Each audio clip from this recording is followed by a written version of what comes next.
Capítulo 71. Hermanos, hermanas, escuchad. Paul Lambert levantó un dedo en dirección a las campanadas y cerró los ojos para dejarse impregnar por las notas cristalinas que cruzaban el cielo cargado de nubes y de humaredas. El divino niño ha nacido, anunciaba el carrillón de la iluminada iglesia de Nuestra Señora del Buen Recibimiento, detrás de la gran estación de Jorrá. Eran exactamente las 12 de la noche de la Nochebuena. En aquel mismo momento, de un extremo a otro de la inmensa metrópoli, otros carrillones repercutían la misma noticia. Aunque los cristianos fuesen una pequeña minoría en Calcuta, el nacimiento de Jesús era allí celebrado con tanta devoción y fasto como el de Krishna, de Mahoma, de Buda, del Gurú Nanak de los Sijis o de Mahavira, el santo de los Jainitas. Navidad era uno de los 15 o 20 fiestas religiosas de esa ciudad loca de Dios que era una Macedonia de creencias.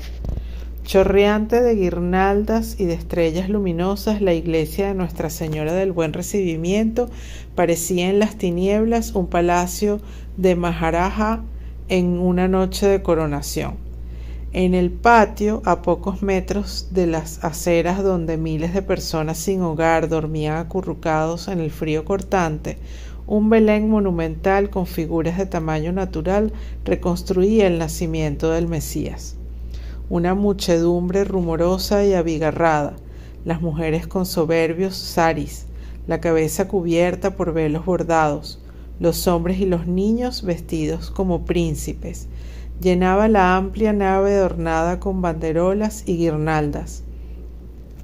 Los espléndidos ramos de nardos, de rosas y de claveles que adornaban el altar y el coro los había traído una cristiana de Anand-Nagar como acción de gracias por la curación milagrosa de su marido salvado del cólera.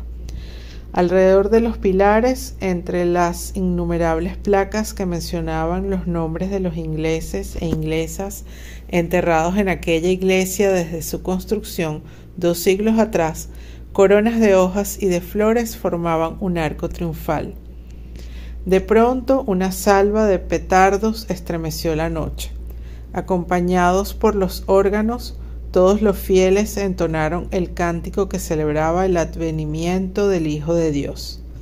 El párroco Alberto Cordeiro, más opulento que nunca en su alba inmaculada y sus ornamentos de seda roja, hizo entonces su entrada en el templo. Escoltado por sus diáconos y por una doble hilera de monaguillos, atravesó la nave y se dirigió ceremoniosamente hacia el altar. Tanta pompa en medio de tanta pobreza, pensó Loeb, que había acudido como vecino y que asistía por vez primera en su vida en una misa de Navidad. Ignoraba que años atrás el buen párroco había intentado disuadir a Lambert de ir a vivir en medio de los pobres de la ciudad de la alegría, por miedo a que se convirtiera en su esclavo y le perdieran el respeto. La misma ceremonia empezaba en las demás iglesias. En torno a St. Thomas, la parroquia elegante del barrio de Park Street, decenas de automóviles particulares, de taxis y de rickshaw derramaban un mar de fieles. Park Street y las calles de los contornos relucían de guirnaldas y de estrellas luminosas. En las aceras habían niños vendiendo pequeños Papá Noel que habían confeccionado y decorado en los talleres de sus slums. Otros ofrecían abetos de cartón brillantes de nieve y belenes. Todas las tiendas estaban abiertas, con los escaparates llenos de regalos, de botellas de vino, de alcohol y de cerveza, cestas desbordantes de frutas, de confites, de conservas. Ricas matronas, escoltadas por sus criados, hacían sus últimas compras para el rebelión.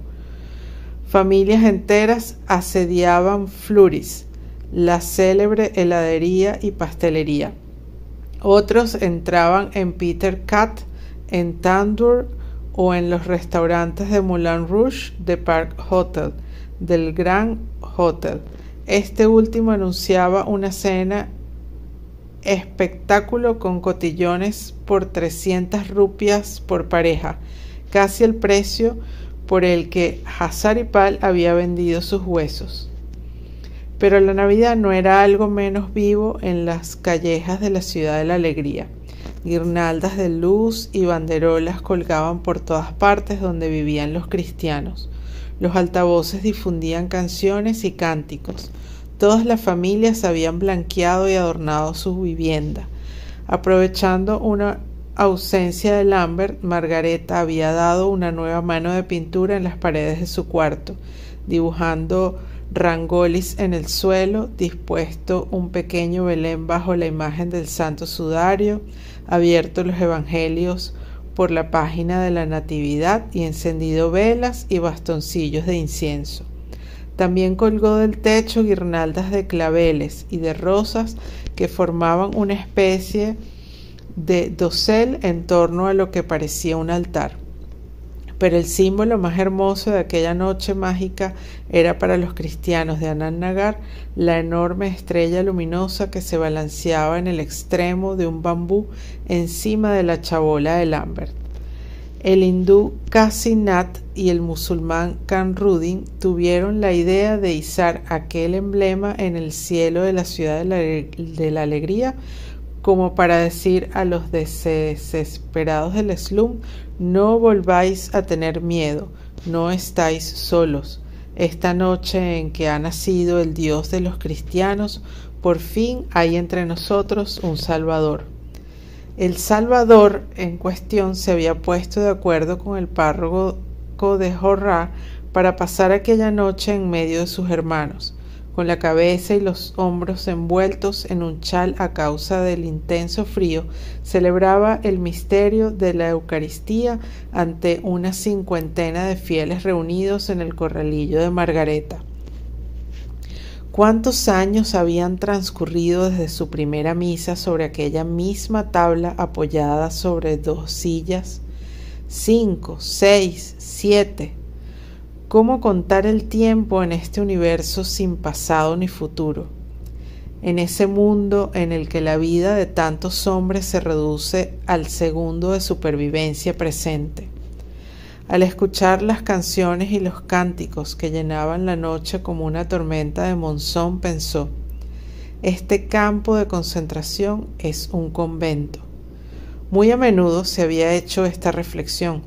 Aquella Nochebuena se le imponía una convicción con más fuerza que nunca. En ninguna parte el mensaje de Dios haciéndose hombre para salvar a la humanidad era algo más vivo que en aquel barrio de chabolas. La Ciudad de la Alegría y Belén eran un mismo lugar. Antes de elevar hacia el cielo el pedazo de torta de trigo que utilizaba como hostia, sintió deseos de pronunciar unas palabras.